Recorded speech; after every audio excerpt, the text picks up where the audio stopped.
بسم الله الرحمن الرحيم الحمد لله حمدا كثيرا طيبا مباركا فيه الحمد لله الذي هدانا لهذا وما كنا لنهتدي لولا أن هدانا الله اللهم صل وسلم وبارك على سيدنا محمد وعلى آله وصحبه أجمعين السلام عليكم ورحمة الله.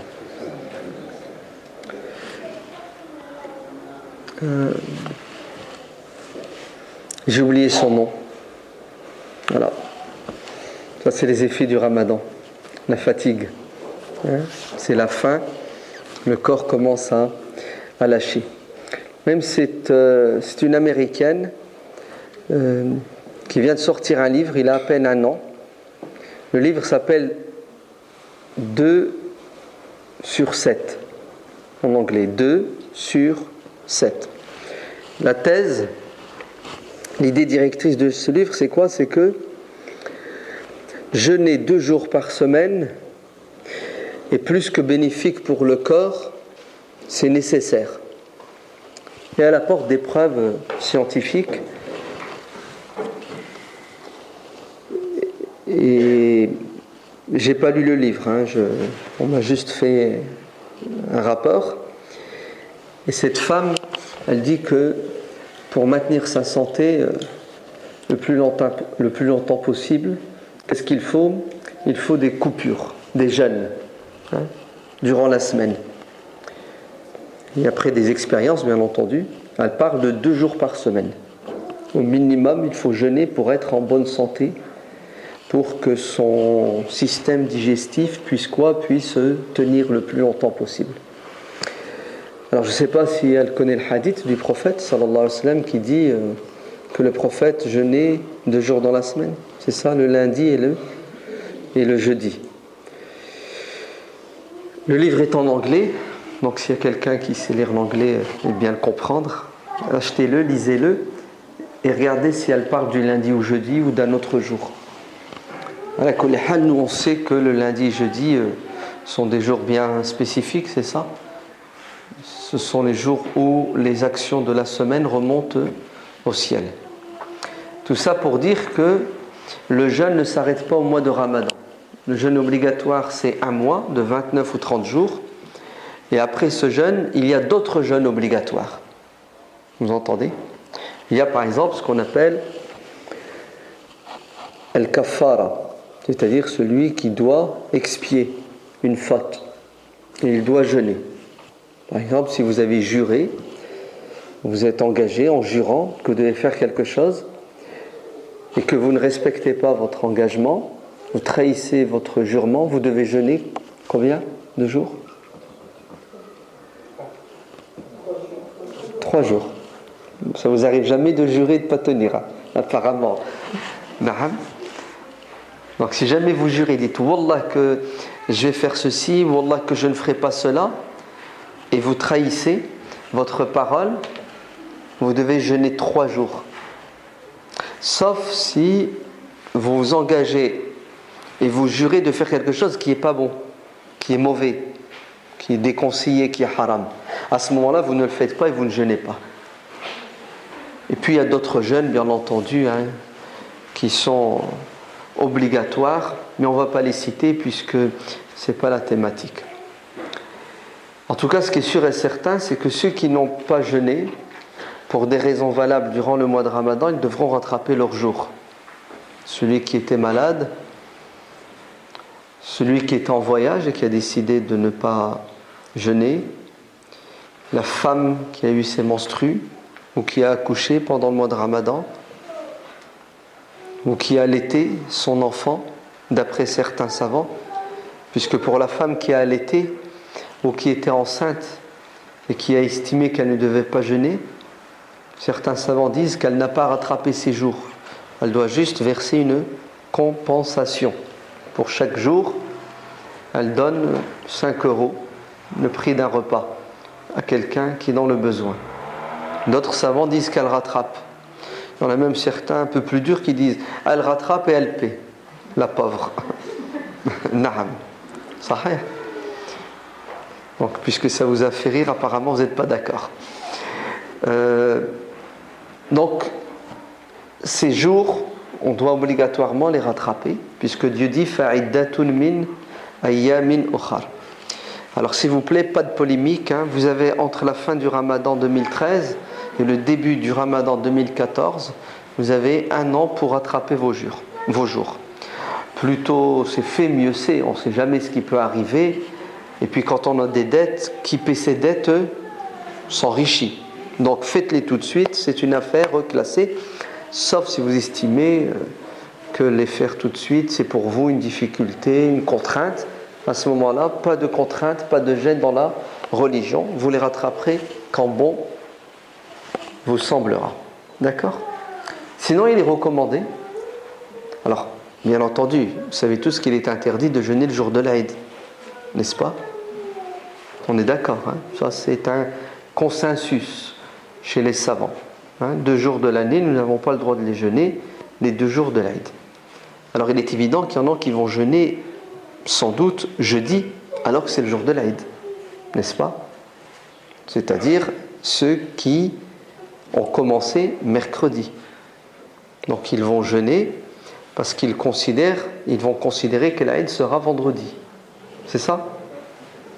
Entre nous, hein, c'est juste une parenthèse, vous en faites ce que vous voulez. Le Ramadan, c'était mardi, hein, le début du Ramadan. D'accord ?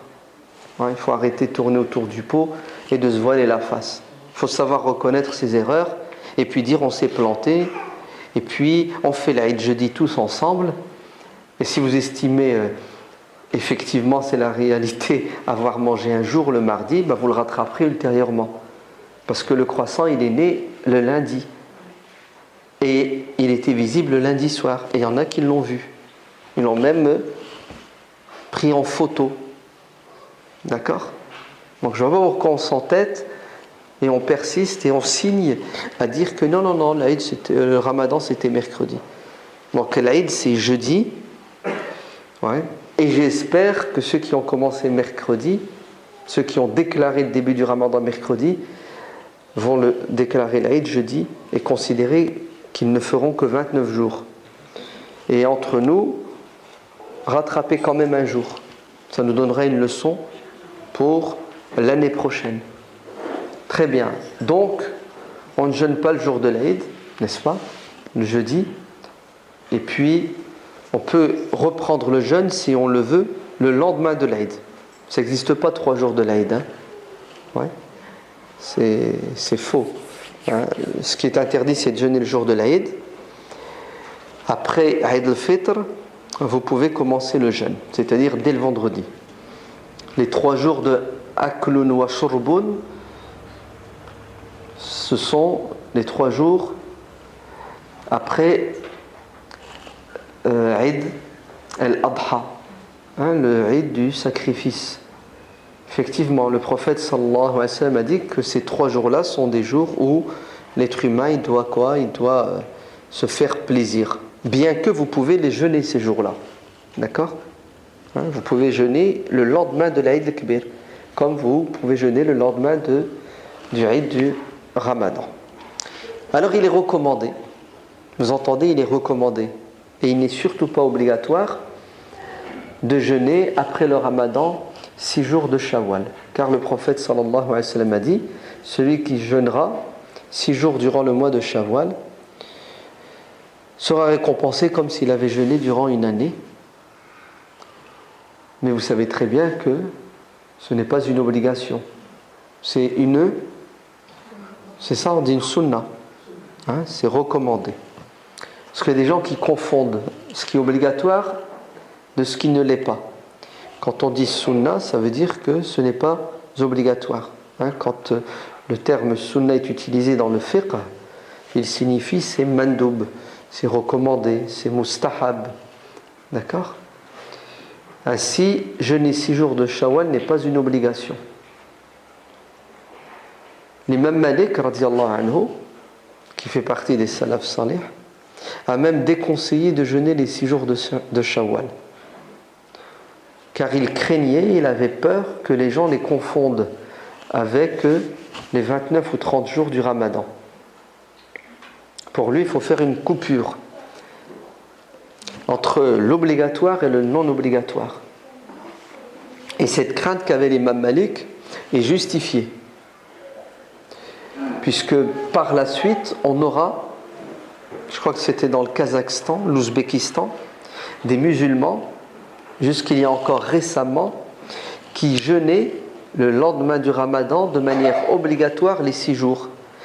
Et le vrai Eid, il le fêtait après les 6 jours. C'est-à-dire, il faisait une coupure le jour de l'Eid, réel, shara'i, il mangeait ce jour-là, mais il n'exprimait pas la joie et la fête. Le lendemain, il reprenait les 6 jours, et au 7e jour, qu'est-ce qu'il faisait? Il faisait la fête. Pour vous montrer à quel point l'imam Malik était un fin psychologue et sociologue. C'est pour cela qu'il a dit, à son époque, là où il était, aux gens, il ne sied pas de jeûner ces 6 jours, laissez-les. D'ailleurs, moi j'ai connu des gens à Médine qui ne les jeûnaient pas. Et aujourd'hui, écoutez bien, hein, dans l'inconscient de beaucoup de musulmans, on ne peut pas s'imaginer ne pas jeûner les 6 jours. Non? Très bien, on fait un petit test, ouais. On va faire de la sociologie. Levez la main, ouais. Ceux qui l'année dernière n'ont pas jeûné les 6 jours. N'ayez pas peur, hein.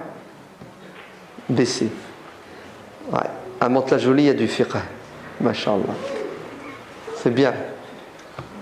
Parce que généralement, les gens, oh non, ne pas jeûner 6 jours. A'udhu billah. C'est comme si la personne avait trahi, hein, le prophète sallallahu alayhi wa sallam. C'est une question de ajr. Vous les jeûnez, vous empochez une quantité de hasanat, vous jeûnez pas, vous n'avez pas fait de péché. Ouais, mais t'as pas fait la sunna. Oui, tout à fait, c'est volontaire. Je ne fais pas la sunna. Et alors, où est le problème de ne pas faire une sunna?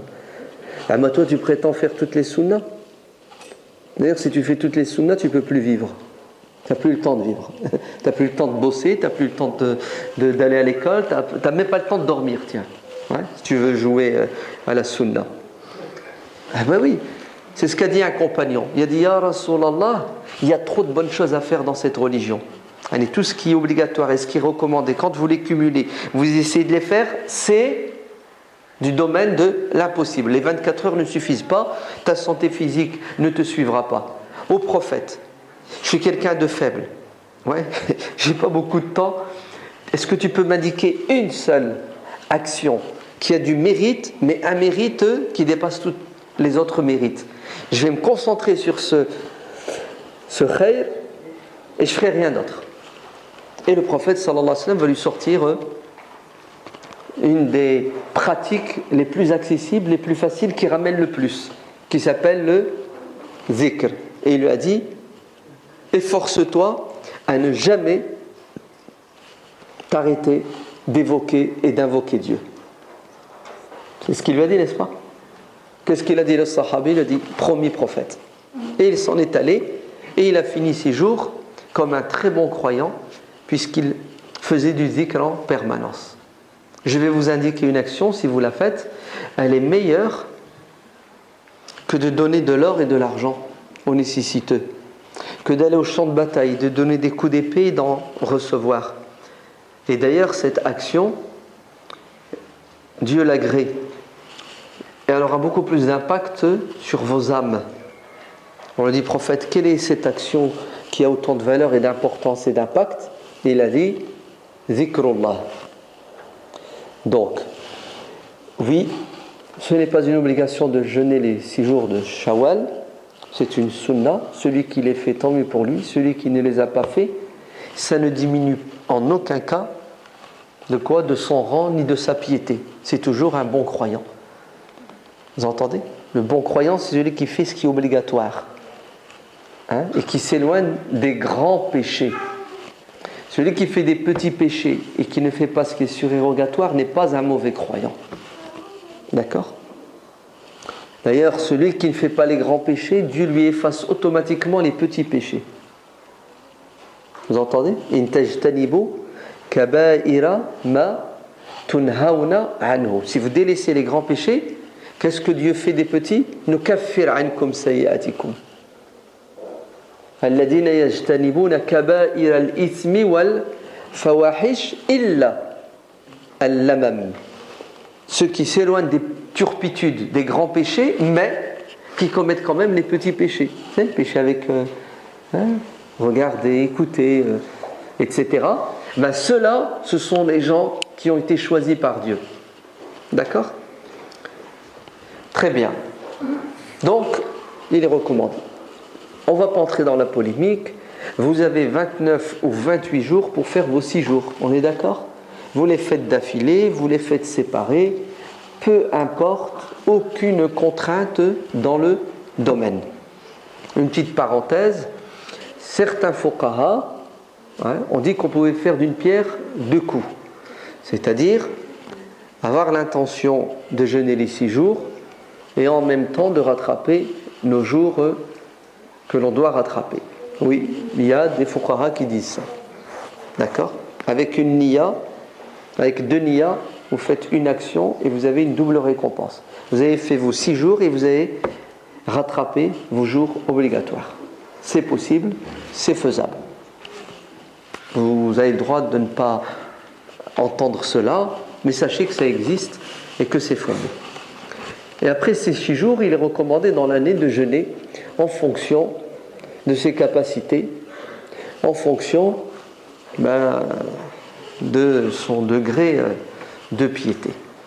Ainsi, les lundis et jeudis, ou plus particulièrement le lundi, car le prophète jeûnait le lundi, et quand on lui a fait la remarque, pourquoi est-ce qu'il jeûne souvent le lundi, presque toujours le lundi, et il a dit, c'est le jour où je suis né. C'est le jour où je suis né. C'est-à-dire, il jeûne pour être reconnaissant, pour remercier Dieu. Ça s'appelle de la gratitude, la reconnaissance, parce que Dieu lui a permis d'exister en tant qu'être humain et en tant que prophète. Donc, il jeûne le lundi et il jeûnait aussi le jeudi. Aïcha radiyallahu anha dit, le prophète jeûnait tellement qu'on pensait qu'il jeûnait tous les jours. Et il ne jeûnait pas si bien qu'on pensait qu'il ne jeûnait jamais. Vous entendez ? C'est-à-dire on le voyait jeûner et parfois il ne jeûnait pas. Il jeûnait aussi parfois 3 jours dans le mois, ce qu'on appelle les jours de pleine lune. C'est ça ? Le 13, 14 et 15 des mois lunaires. Et ensuite, il jeûnait dans l'année des jours spécifiques. Le jour de Ashura, le jour de Muharram, le 10 du mois de Muharram. C'est Ashura, le 10 du mois de Muharram. Il jeûnait même les 10 premiers jours de Muharram. C'est ça ? Wal Fajr, wa layalin Ashr. Il jeûnait le jour de Arafah. La veille du jour de l'Aïd. Et il a dit dans un hadith, le meilleur des jeûnes, c'est le jeûne du prophète Daoud alayhi salam, qui jeûnait un jour sur 2. Et il a dit à Abdullah ibn Amr ibn al-As, Ya Abdallah, pratique de manière modérée. Parce qu'il se peut que tu vives longtemps. Aujourd'hui, tu es jeune, tu es en pleine forme. Sache que viendra un jour où tu n'auras peut-être plus la santé et la pêche pour faire tout ce que tu fais. Et Abdullah a insisté en disant, t'inquiète prophète, je vais m'engager et je resterai fidèle à mon engagement. Et le prophète va lui donner la recette, et Abdullah ibn Amr s'engagera à jeûner un jour sur 2. Et à la fin de sa vie, puisqu'il a vécu 80 ans, il dira, je regrette. J'aurais dû écouter les conseils du prophète sallallahu alayhi wa sallam et me contenter du mois de Ramadan, voire de 6 jours de Shawwal, voire de 3 jours par mois, voire du lundi et jeudi. Mais là, je me suis engagé et je suis un homme de parole et je resterai fidèle à cet engagement jusqu'à ma mort. Et il a jeûné toute sa vie, un jour sur 2, radiyallahu anhu. C'était des gens qui, quand ils s'engageaient, ils ne faisaient pas marche arrière dans le bien. N'est-ce pas? Parce que le prophète sallallahu alayhi wa sallam a dit, la meilleure des actions, c'est celle qui dure, aussi minime soit-elle. Il vaut mieux faire peu dans le temps que faire beaucoup à cause d'une excitation. Car la constance, c'est ça qui donne des résultats. D'accord? Très bien. Vous savez que vous pouvez interrompre un jeûne non obligatoire si vous estimez que c'est nécessaire. Certains savants disent non. Parce que Dieu dit dans le Coran, La tubtilu a'malakum. N'interrompez pas vos actions. C'est-à-dire quand vous faites quelque chose, il ne faut pas interrompre, sauf si c'est obligatoire. D'autres savants disent non. On peut très bien, puisque ce n'est pas obligatoire, l'interrompre.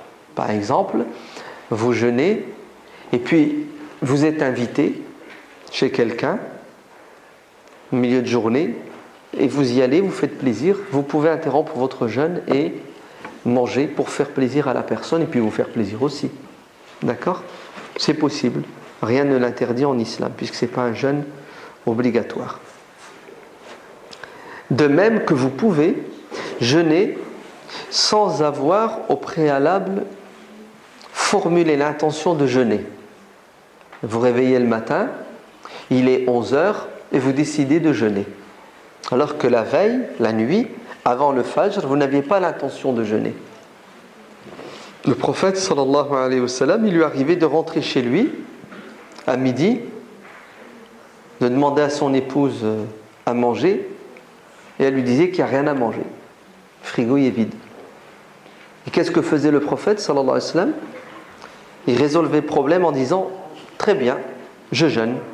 Allez, je vais finir la journée en me privant de nourriture, mais je formule l'intention de quoi? De jeûner. Comme ça, je fais d'une pierre deux coups. Ouais. Je ne m'engueule pas avec ma femme parce qu'il n'y a pas à manger. Ok, je ne fais pas une crise parce qu'il n'y a rien qui est prêt. D'ailleurs, il n'y a rien à préparer. Et deuxièmement, puisque je ne mange pas, autant ne pas manger et être récompensé. C'est intelligent, non? Vous ne trouvez pas? Il y a des solutions à tous les problèmes. Donc vous pouvez. Maintenant, est-ce qu'on peut, après avoir pris son petit déjeuner, revenir à 13h à la maison, il n'y a rien à manger, et là vous décidez de jeûner? Ça ne marche pas, puisque vous avez déjà mangé le matin. N'est-ce pas? Sauf si, écoutez bien, sauf si vous avez mangé le matin, vous sortez, et on vous annonce que c'est le jour de Arafat, le jour de Ashura, et vous ne le saviez pas. Et là, vous prenez la décision et vous formulez l'intention de jeûner, et votre jeûne sera valable, Inch'Allah. D'accord? Donc voilà, un petit résumé sur le jeûne après le mois de Ramadan. Ok? Bon, je ne suis pas entré dans les détails, parce que vous le savez, c'est juste un rappel. Très bien. L'après-Ramadan. On est tous d'accord, je l'espère, Inch'Allah, que le Ramadan, il est très bénéfique pour notre âme. On sent que pendant le Ramadan, on est plus musulman qu'avant et qu'après. Normalement, non. L'après-Ramadan doit être aussi en piété, en droiture. Mais malheureusement, ce n'est pas toujours ce qui se passe. Nous avons une adoration en dents de scie. C'est ça? Et on atteint le pic pendant le Ramadan, et ensuite on démissionne après le Ramadan. Et on revient dans nos mauvaises habitudes. Et ça, c'est pas logique et c'est pas normal. Qu'est-ce que disent les saints? Les saints disent, la preuve que Dieu a accepté ton Ramadan, c'est qu'après le Ramadan, tu ne reviens pas dans les égarements qui étaient les tiens avant le Ramadan.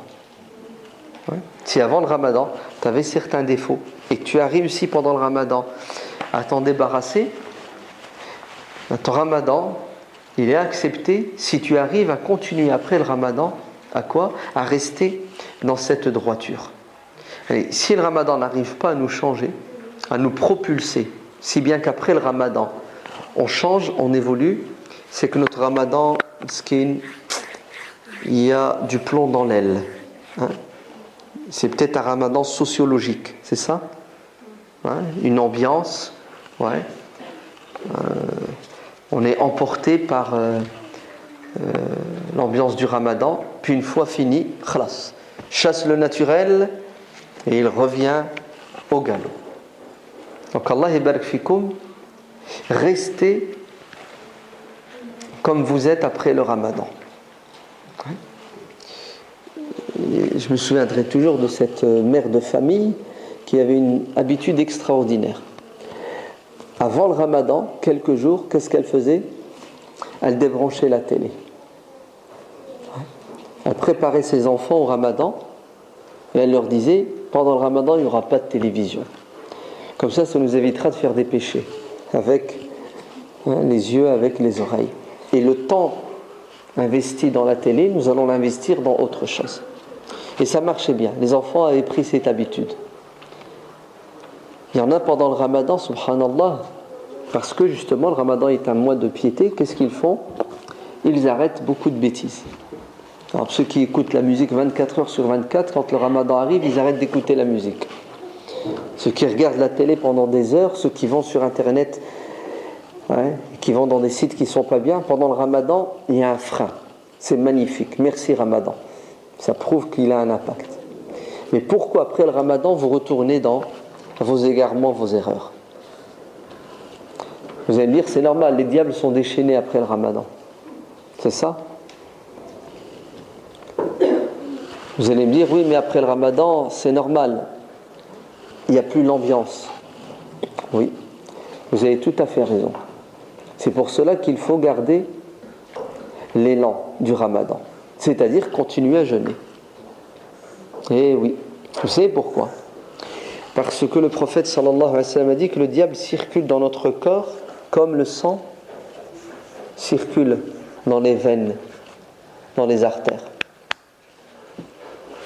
Et une version du hadith, vous savez ce qu'elle dit? Elle dit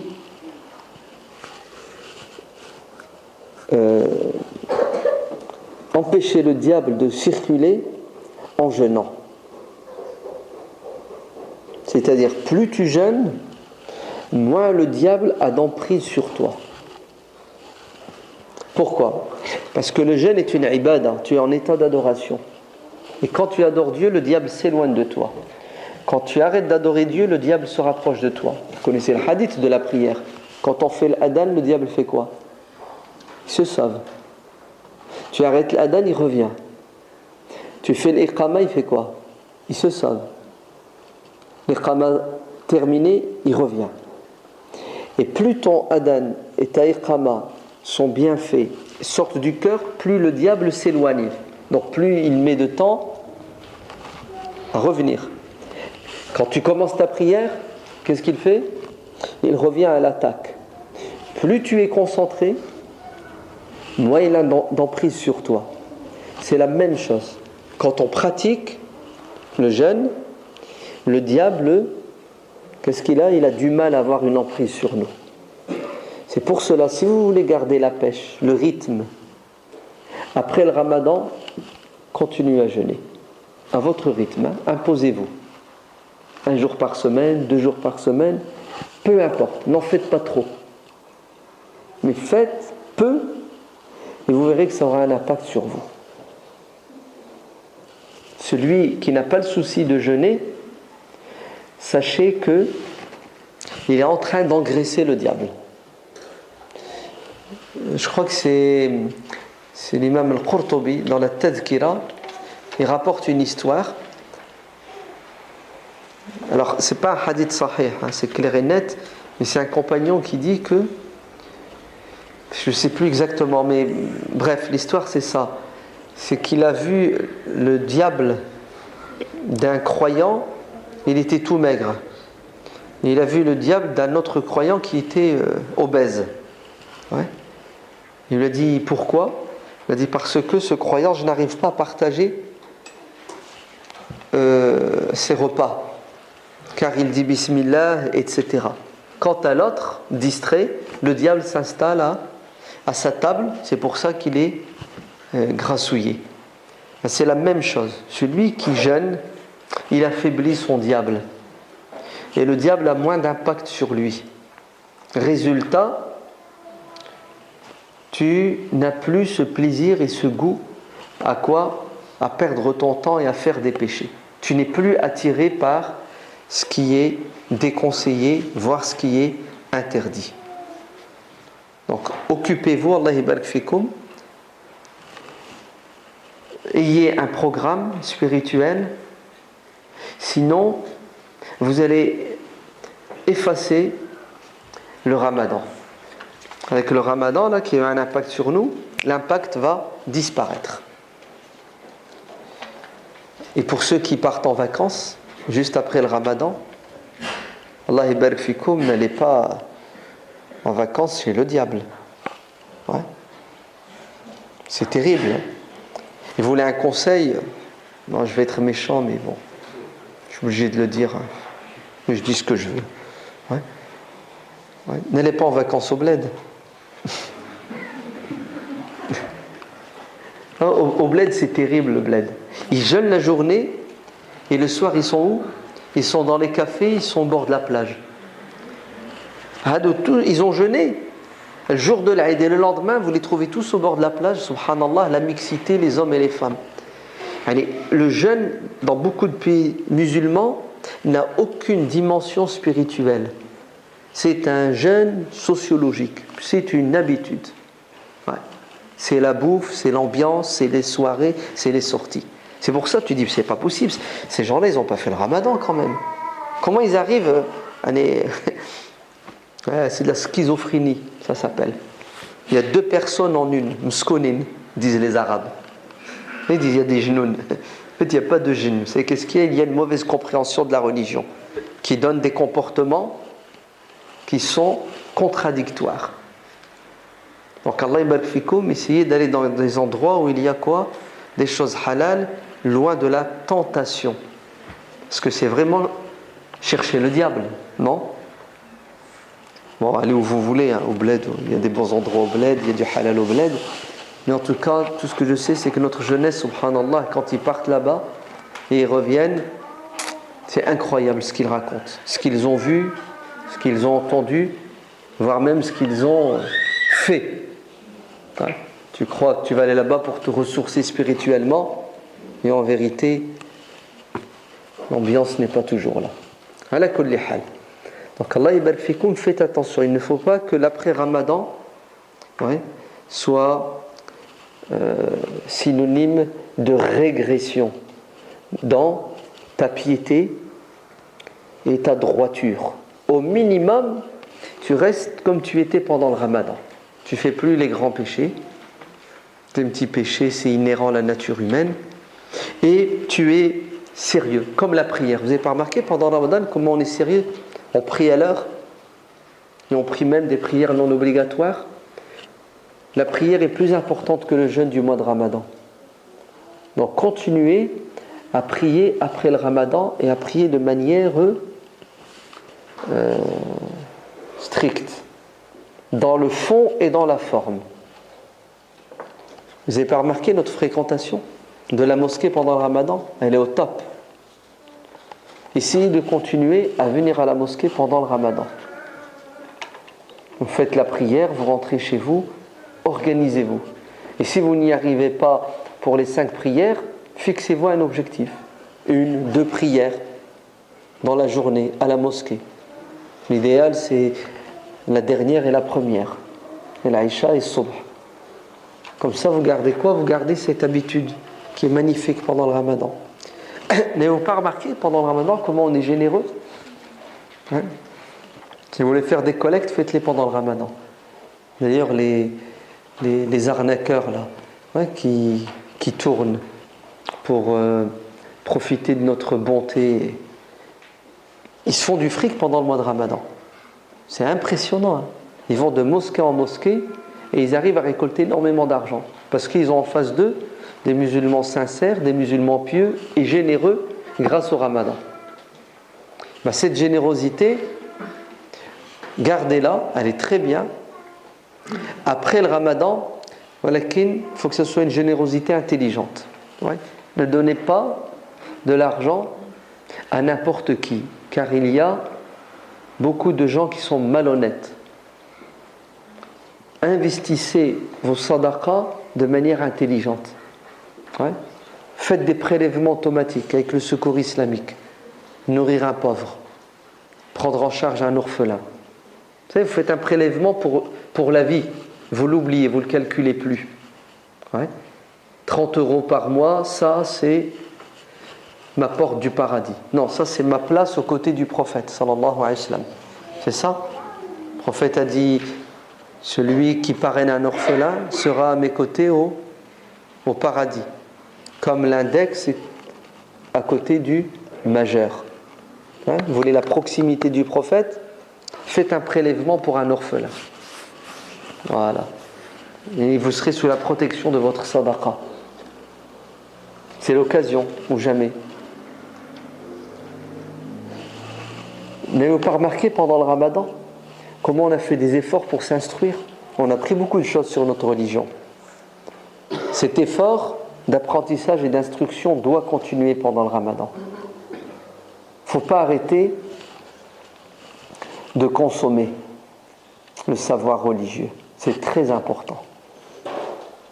Donc continuez à lire, continuez à assister aux conférences quand il y en a, téléchargez des interventions intéressantes et intelligentes, mettez des écouteurs et quand vous marchez dans la rue, quand vous conduisez, vous apprenez.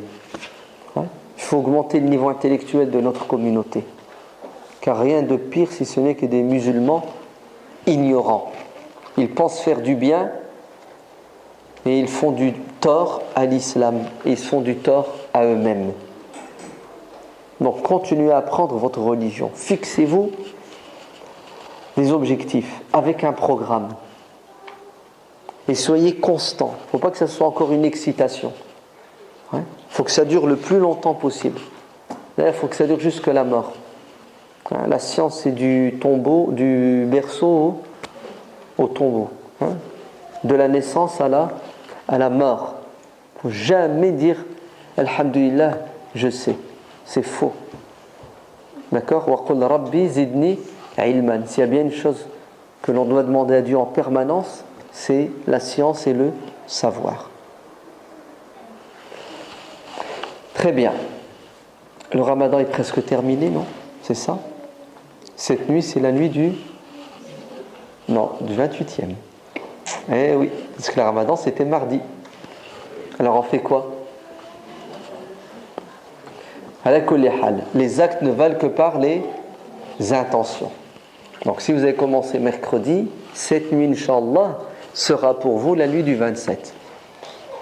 Ok?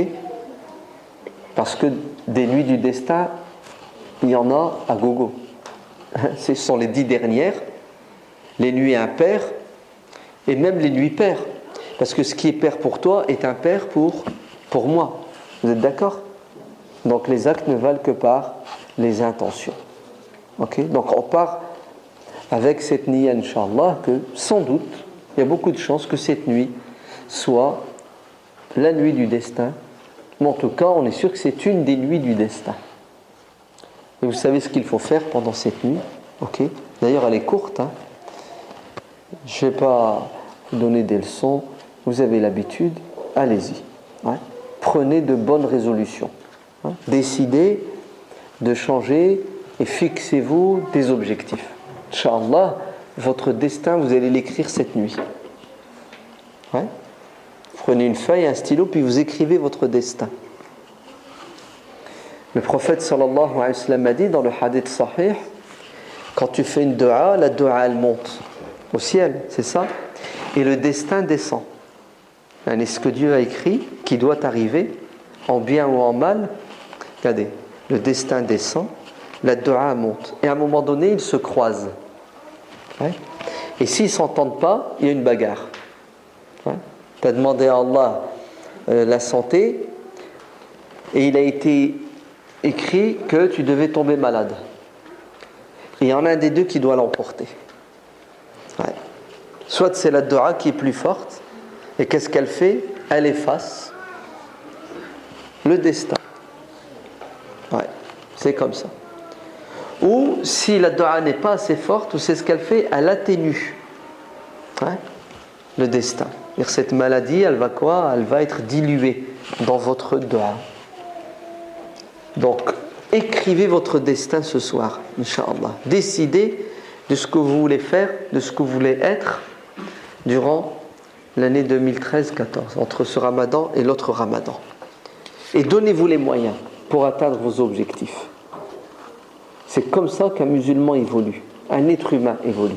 Si vous n'écrivez pas ce que vous voulez faire, vous ne ferez jamais ce que vous avez envie de faire.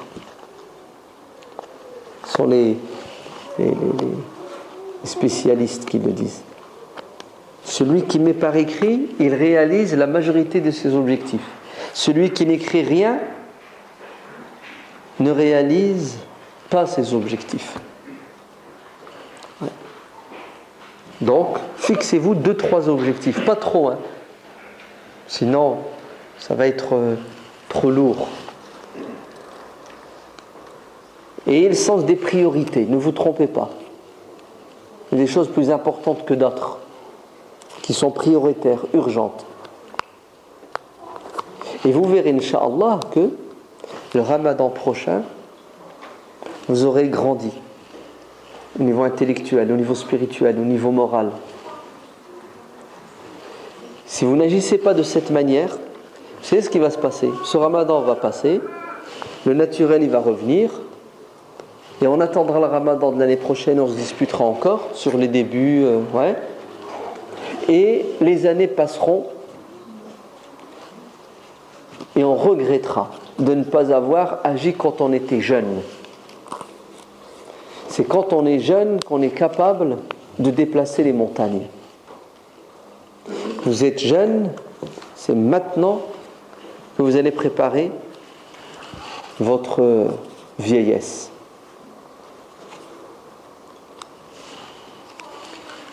Un petit mot, non? Si, peut-être ça va venir dans les questions. La zakat al-fitr, c'est fait, vous l'avez donné? Non? Qui ne l'a pas encore donné? Levez la main. Voilà, la majorité l'a donné. À Mantes-la-Jolie, il y a du fiqh. Alhamdulillah. Bravo. Donc ceux qui ne l'ont pas encore donné, donnez-la. Ouais. Non, mais en fait, pour ma part, je suis sur le Malik qui disait à partir de la nuit de... Ah, d'accord. Le frère, il est sur l'avis des Malikites qui dit on la donne à partir de la 27e nuit. Quand on fait un ensemble sur tout ce que disent les savants, oui. Finalement... Naham. À la kulli hal, tu n'es pas obligé de rester enfermé dans l'avis des Malikites, hein. Ouais.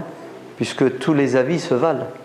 Hein, si tu suis l'avis de l'imam Shafi'i, il est aussi valable, aussi bon, voire même il est plus pertinent, aujourd'hui en tout cas, que celui de l'imam Malik. Parce qu'aujourd'hui, ça nous permet de mieux gérer la zakat. Ouais.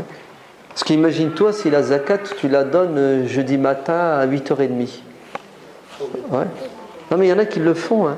Les gens viennent à la prière de l'Aïd et il y a une boîte à l'extérieur pour mettre la zakat.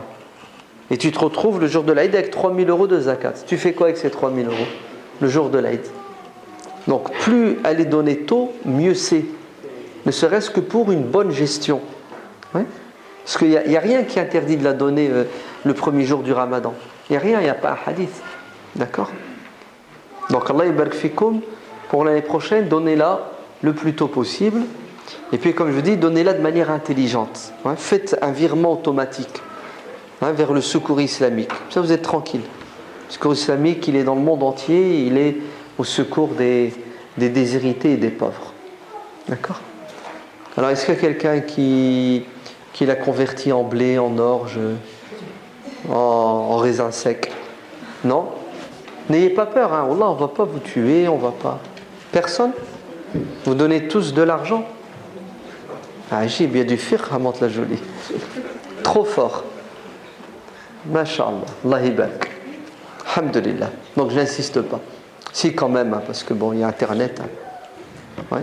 Il y en a, ils ne veulent pas démordre jusqu'au bout. Quand qu'on va la donner en nature. C'est en blé, en... Alors attendez, ici. La liste, elle est exhaustive. Hein. Elle est magnifique. Donc tu as les dates, bien entendu. Hein. Les Arabes, obligés, ils font des dates. Ouais. Puis après, tu as le blé. Mais le blé sous toutes ses formes. Ouais. Le blé en farine, le blé en pâte, le blé en blé. Tu sais, le blé là pour faire. Il y a de tout, au choix. D'accord ? Comme ça, au moins, notre pauvre affamé, il pourra se remplir la panse. Puis après, vous avez le riz. Alors, le basmati, le japonais, c'est ça ? Naham. Oui, mais à la carte, autant que tu veux. Donc, tout ça, pourquoi ? Pour enrichir les commerçants, d'accord, qui attendent la veille de l'Aïd, 2 jours avant l'Aïd. Vous connaissez la ville du Caire ? La ville du Caire, on ne sait pas exactement combien il y a d'habitants. C'est 18 millions, 15, 20, on ne sait pas. Ouais, les Arabes, ils ne savent toujours pas compter. D'accord ? Mais en tout cas, en ce moment, la population diminue. C'est avec tous les morts. Okay ? Vous savez ce qui se passe au Caire ? Il se passe la chose suivante. C'est que les commerçants, de manière générale, quand le ramadan arrive, hop, ils augmentent les prix. Hausse des prix. Parce que tu es obligé de manger pendant le ramadan. Quand on s'approche de la fin du ramadan, à nouveau, deuxième hausse des prix. Pourquoi ? Parce que les gens vont se précipiter pour acheter les denrées alimentaires pour donner la zakat al-fitr en nature.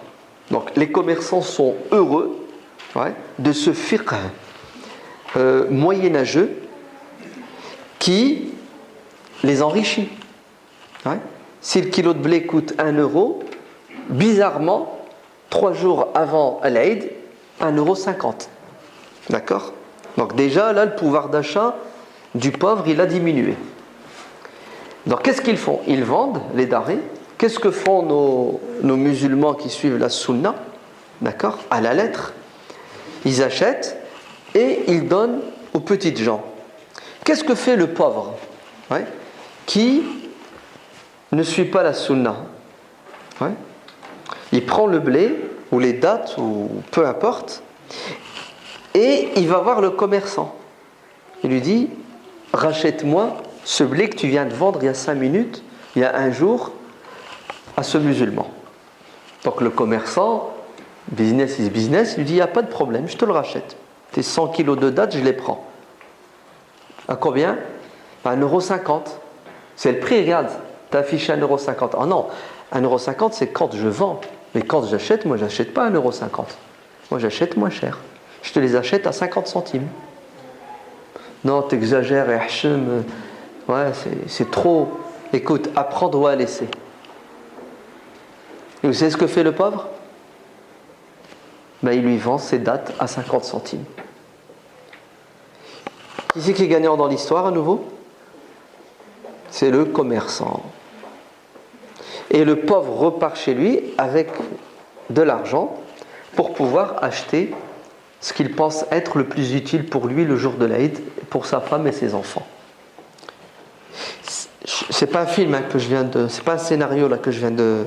C'est la réalité, vous entendez ? C'est ce qui se passe dans certaines grandes capitales, notamment au Caire. On enrichit les riches et on appauvrit les pauvres. Au nom de quoi ? Au nom de la sunna.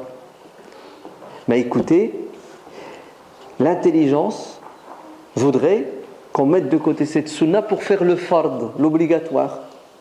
L'obligatoire qui est de distribuer les richesses aux pauvres. Car Dieu dit dans le Coran : Likay la yakuna doulatan bayna al-aghniya. L'argent ne doit pas rester une propriété privée des riches.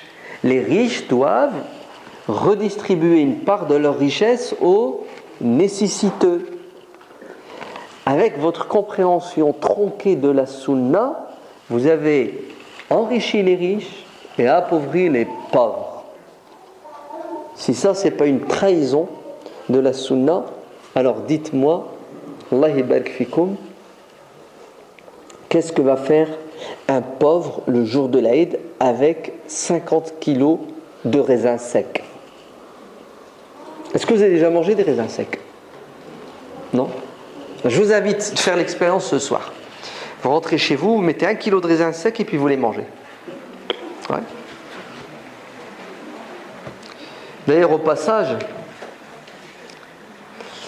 quand vous allez distribuer toutes ces denrées alimentaires aux pauvres, n'oubliez pas d'acheter un frigidaire, ouais, ou une armoire, pour qu'ils puissent conserver ces denrées alimentaires. C'est malheureux, hein? Vous vous rendez compte? On est en 2013 et on a encore réduit à quoi? À essayer d'apporter des arguments pour que les musulmans puissent pratiquer cette religion de manière intelligente et pragmatique, en gardant à l'esprit le respect des textes et du contexte. Ala kulli hal, on a espoir, Inch'Allah, que nous allons évoluer et sortir de l'obscurantisme. Wallahu a'lam walhamdulillahi rabbil alamin. Subhana rabbika rabbil izzati amma yasifun wa salamun ala al-mursalin walhamdulillahi rabbil alamin.